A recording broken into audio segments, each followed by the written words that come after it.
Olá galera, vamos para mais uma aula nossa hoje falando sobre fenômeno religioso. Lembrando galerinha que qualquer dificuldade, qualquer tipo de situação que aconteça nesse momento tecnológico aí que a gente não clica no botãozinho e já não posta direito, às vezes a gente posta mas daí não abre porque determinada extensão ou algum formato, então manda ali pro e-mail que está passando aqui em cima, francisco@sãojosé.sl.com.br e a gente tenta resolver. Lá no Classroom também dá para fazer um comentáriozinho lá, qualquer coisa, e nós damos um jeito de chegar o material em vocês. Beleza, galera? Não fiquem com dúvidas também, alguma coisa do conteúdo, não entendi direito, poderia falar um pouquinho mais sobre isso, sobre aquilo, também manda ali que a gente vai estar coordenando, é uma forma da gente interagir. Belezinha, galera? Vamos lá então, fenômeno religioso, galera. Nós podemos pegar qualquer elemento de estudo, gente, e trazer como fenômeno. Os gregos trazem a ideia de fenômeno como algo que salta aos olhos, né? Opa, tá aí, tá acontecendo, chove. Por que chove? Né? É um fenômeno natural. E existe uma série de categorias de fenômenos. O religioso por que as pessoas creem em determinadas coisas? Por que a religiosidade mexe tão fundo nas coisas? De onde é que a gente tirou a ideia de acreditar que existe uma transcendência, uma imanência, que a gente já fala em outras coisas? Então, onde surge isso tudo? Por que existe esse campo religioso dentro da nossa mente? Isso é estudar o fenômeno religioso em si. Beleza, galerinha? E a gente vai chegar em algumas ciências como a psicologia, a parapsicologia, nós vamos chegar dentro do campo filosófico, sociológico, entrar dentro do campo também das ciências políticas, de toda a relação de poder que envolve a religiosidade, e também dentro da discussão lá de sociologia, lembra do Durkheim, que ele traz as instituições sociais, e a religião também como uma extensão da nossa família, né? Então vamos adiante no nosso conteúdo. Gente, o fenômeno religioso é aquilo que aparece, que apresenta e se mostra, que nem eu falei, os gregos trazem essa ideia, algo que salta aos nossos olhos, né? Então, por que isso é assim? Mas é um fato que isso existe, é um fenômeno que acontece. Mas por que acontece? O que tem por trás dele? Então, a religiosidade, ela se expressa através de gestos, palavras, atitudes, rituais, né? Que compõem essa ideia de fenômeno religioso. Agora, vindo para nossas avaliações. Do que nós estamos falando quando estamos falando de fenômeno religioso? Dessas coisas. Então, gestos, palavras e atitudes que são próprias da religiosidade. Pessoas que se vestem com determinada coisa, que não comem determinada coisa, que em determinada época do ano faz determinada coisa, que em tal dia faz determinada coisa porque tem que fazer, que fala para um ser que é de outra dimensionalidade, que traz, por exemplo, alguns ritos, que traz algumas crenças, que não faz determinada coisa, que diz que no mundo terá determinada forma de se posicionar em relação a elementos morais e éticos. Então, tudo isso compõe o fenômeno religioso que determina muitas coisas das vidas das pessoas, certo? Seguindo então, gente, essa expressão se relaciona com o transcendente, então o que vai para além do que nós enxergamos, para além do que nós vivemos, então para um além, para um algo diferenciado. E a religiosidade trabalha muito com o invisível, né? Então, aquilo que nós não vemos, mas que para nós existe de alguma forma. Tá? E por que a gente cria uma coisa que não existe, né? Então isso é bem complexo, não que nós a não existência material, eu falo, desculpe, não existe dentro nas nossas vistas. Mas lembra que eu falei que os gregos é aquilo que explode na nossa frente? Tá, mas como é que explode uma coisa que nós não enxergamos, né? Então é isso que nós estamos falando de algo bem interessante, porque ela explode de outras formas. É uma coisa que nos instiga dentro de nós a crer num outro espaço, numa outra dimensão, em outros seres que não estão aqui, tá? Então, ou por exemplo em milagres, ou por exemplo em destino, ou por exemplo em intervenção divina.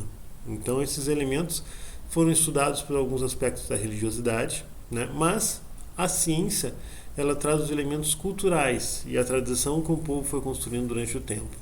O sentimento talvez de querer ser protegido por alguma coisa. E aí essa tradição, ela tem que ser transmitida, porque foi algo importante para uma geração. O que ela vai fazer? Vai transmitir. E geralmente essa transmissão se passa através de um ritual, de uma ritualística, né? E aí vamos trazendo essa ideia desse ser humano que vai discutir isso tudo. E nós vamos olhar esse ser humano nos aspectos biológico, psicológico e sociológico a partir dessa ideia do fenômeno que acontece religioso. Então, como o ser humano enxerga o seu próprio corpo biológico, né? E a gente pode trazer a ideia de que há algum tempo algumas religiões acreditavam que o corpo era só uma espécie de receptáculo, uma espécie de portador de algo maior que estava dentro de nós, que era a alma e o espírito, né? Inclusive esse corpo tinha uma relação não muito equilibrada com o espírito. A gente vai falar disso em outras aulas, né? Inclusive falas muito fortes de algumas religiões que era castigar o corpo para exaltar o espírito, o que dá início aos rituais de sacrifício e aos rituais de autoflagelação. Nós vamos falar isso em outras aulas. Além disso também o elemento psicológico, né? Determinações que vêm a partir de uma dimensão onde eu acredito que coisas acontecem comigo porque eu tenho que viver essas coisas, né? E aí entra a ideia kármica dos hindus, de espíritas, ou a questão de Deus que faz a gente ter que viver isso para ter que aprender a amadurecer, que é uma ideia inspirada principalmente na ideia ocidental aqui de Zeus, né? O Zeus que deixa seus filhos conquistarem as coisas pelo seu mérito, né? E essa ideia ocidental que os gregos nos trazem, o pensamento ocidental ele é construído a partir da ideia grega, da filosofia grega e da mitologia grega também, e perpassa para outras religiosidades que vivenciaram a sua experiência dentro do Ocidente, não vem com essa questão da mitologia grega e essa ideia de Zeus de uma espécie de meritocracia, né? Tu tem que fazer por merecer, né? Porém, sabemos, para quem conhece a mitologia grega, que Zeus que colocou os filhos dele em situações que os filhos deles não passariam se não fossem filhos de Zeus, né? Esse elemento, agora só falando um pouquinho da mitologia. Mas vamos adiante. Gente, cada fenômeno, né, tem o seu próprio jeito de se mostrar dentro de si mesmo, né? Então a gente vai estudar a particularidade do fenômeno religioso, né? Certinho?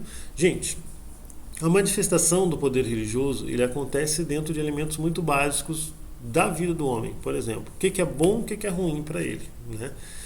Se nós morrermos, o que acontece? Isso é uma determinação muito grande, que tem pessoas que vivem em função de como será uma outra possibilidade de construir-se, né? E aí vem a ideia de karma, de dharma, de aprendizados, de dívidas que a gente vai criando, e também a ideia de um outro espaço onde a gente pode reconstruir. E isso é muito forte, a questão de vida e morte, inclusive para pessoas que perdem entes queridos, e que essa ideia de nunca mais ver dói demais. E aí a religiosidade, o fenômeno religioso, dá uma esperança de um reencontro, né? Na saúde, na doença, que às vezes a gente está ali, alguém muito importante e a gente não tem mais, às vezes não tem um recurso técnico, químico, biológico da ciência, da medicina, e a gente apela para qualquer coisa para que aquela pessoa importante para nós consiga ter uma solução para aquilo, né? A solução seria uma cura ou daqui a pouco uma passagem para algo melhor, que não seja mais aquele estado de sofrimento, né? Fora isso, os medos. Quando a gente está acuado, a gente precisa correr como a criança corre para o pai e para a mãe, né? Não é à toa que algumas religiosidades usam a expressão pai e mãe para definir as divindades na qual tem a sua crença. Gente, então, dentro dessas teologias, que são as formas de crer em algo superior, num Deus, mexe em vários aspectos. E não é à toa que nós temos hoje um Congresso Nacional que tem, nós chamamos uma bancada evangélica que é gigantesca, gente. E não é à toa hoje que nós temos canais de TV aberta que estão, alguns são de igrejas e os que não são de igrejas possuem horários, e muitos horários de expressões religiosas, de igrejas evangélicas, de igrejas de mais diversas crenças, né? Então, a força que a religiosidade tem nos aspectos de discussão política, de liberdade, de moral, de justiça, hoje grandes temas da sociedade, como aborto, como pena de morte, como a questão de família, passam por discussões de cunho religioso, né? Lembrando que nós temos a nossa espiritualidade e nossa religiosidade. Nós vamos falar um pouquinho mais disso em outras aulas, né? Mas a religiosidade seria aquilo que nos liga, seria aquela questão grupal, do grupo e da crença comum com outras pessoas. Então tem pessoas que acreditam num ser único, o monoteísmo. Então eu entrei nesse grupo. Dentro do monoteísmo tem aqueles que acreditam que Deus é de tal jeito. Então eu acredito também, então sou desse grupo. Dentro desse tal jeito eu acredito que Deus faz isso e que o certo é fazer isso. Opa, então mais uma divisão. E vão criando as igrejas e as religiosidades. Beleza, galera? Para não ficar muito longo o vídeo, paramos por aqui. Seguimos então agora pegando aspectos mais específicos do fenômeno religioso. Belezinha, galera? Qualquer dúvida, entre em contato. Um abração e até a próxima aula.